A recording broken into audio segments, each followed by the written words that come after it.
আসসালামু আলাইকুম গাইজ, আমি জনি আর আজকে আমি এইছি মৌলিবাজারে দুইটা ফেমাস রেস্টুরেন্টও নাস্তা করার। তো ফার্স্টেই আমি গেলাম কি পানশির মাঝে গিয়া সকাল 6টা আসেন, তারপরে অনেক বেশি মানুষ আছেন দেখতে পাররা।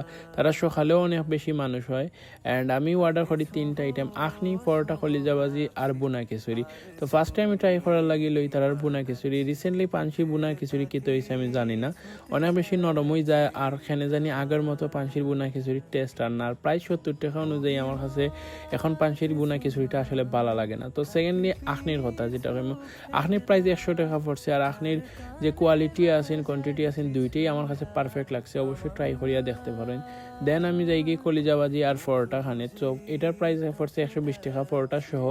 আমার কাছে অ্যাকচুয়ালি খুব ভালোই লাগছে, কোয়ালিটিও ভালো আছেন কোয়ান্টিটিও ভালো আছেন, দুইটা মিলাইয়া অ্যাকচুয়ালি ট্রাই করা যেতে পারে। যারা কলিজাবাজি খাওয়ার ইচ্ছা করে তারা অবশ্যই ট্রাই করিয়া দেখতে পারেন। দেন আমি পানশির চা অ্যাকচুয়ালি সবারই পছন্দ। পানশির চা হয়তো হেটার্স খুব কম আছে মৌলভীবাজারের মাঝে, আমার কাছেও পানশির চা ভালাই লাগে। তো এটা স্পেশাল চা, এটা মেবি 25 টাকা আছেন, প্রাইসটা আমি বলে গেছি। দেন আমি মামার বাড়ির যাই।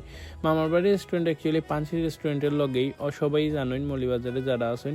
দেন মামার বাড়ির যাইতে অ্যাকচুয়ালি 7টা হয়ে যাওয়ার কারণে মামার বাড়ির মানুষ একটু কমই আছেন দেখতে পারা, সকালে হয়তো আরও বেশি মানুষ হয়। দেন তারার আর কোনো আইটেম আসেন না, খালি বুনা খিচুড়ি আসেন।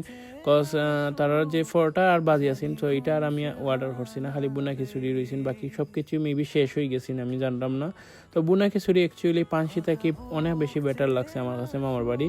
আর তারপরে মামার বাড়ির যে চা, মামার বাড়ির চা আর পানশির চা আমার কাছে খেনে জানি না সেমই লাগে মানে এক জায়গারই চা খারাম। তারা দুইটা রেস্টুরেন্টের চাই এক লাখান। তো দুইটাই আমার ব্যক্তিগত মতামত আছেন, আপনার ব্যক্তিগত মতামত যদি অন্য লাখান হয় অবশ্যই আমারে জানাইবা।